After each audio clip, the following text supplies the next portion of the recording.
Est-ce que Dieu a eu plusieurs noms dans la Bible? C'est ce que nous allons essayer de découvrir aujourd'hui. Nous avons tous, je pense, dans la Bible, nos versets préférés ou les versets que nous aimons le plus. Et si tu poses la question à des frères et sœurs en Christ, certainement, qui vont te faire leur propre liste de leurs versets favoris. Mais il y a un verset dans la Bible. Ce sont les premiers mots du livre de la Genèse. Cette phrase que tout le monde connaît, au commencement. Et cette formule qui a été dite en dit bien plus sur ce verset si tu le cherches en hébreu. Alors commençons par le commencement. La plupart des gens savent que la Bible commence par ces mots célèbres. Au commencement, Dieu créa les cieux et la terre. C'est Genèse 1:1. Mais il n'y en a pas beaucoup qui connaissent la sonorité réelle de cette phrase dans la langue originelle des Écritures, l'hébreu. Alors, apprenons à dire ces mots tels qu'ils ont été prononcés pour la première fois il y a des milliers d'années. Pecher bara Elohim et Hatshamayim ved ahazet.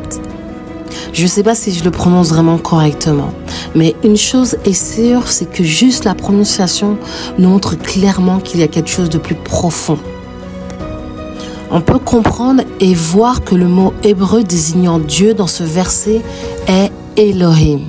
Ce mot se compose de la racine Elo, signifiant divin, et du suffixe pluriel Him.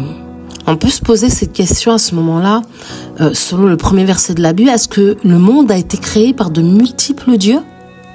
En réalité, il s'agit de son titre honorifique. Honorifique veut dire qui confère des honneurs. C'est comme les titres majesté, altesse, éminence. Ce sont des exemples de titres honorifiques que l'on peut utiliser pour s'adresser aux membres de la famille royale, à des dignitaires ou à des membres d'une clergé, ou pour parler de ces personnes.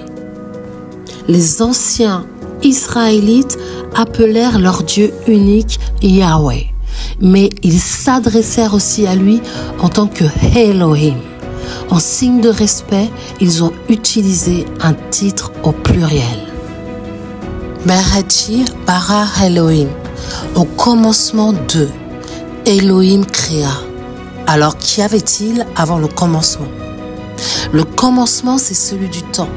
Le temps de la diversité, de la multiplicité. Ce temps qui nous est perceptible et que nous avons appris à mesurer aujourd'hui. Peut-on concevoir l'existence de quoi que ce soit avant ce commencement? Bien sûr que oui.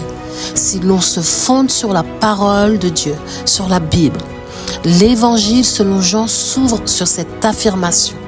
Au commencement était la parole, et la parole était auprès de Dieu, et Dieu était la parole. Avant le commencement, il y avait Dieu depuis toute éternité, intemporellement.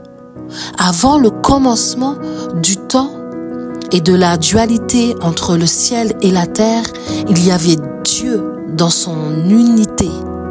Cela veut dire qu'avant le monde de la dualité qui est celui où nous vivons, il y a le monde de l'unité, celui de Elohim.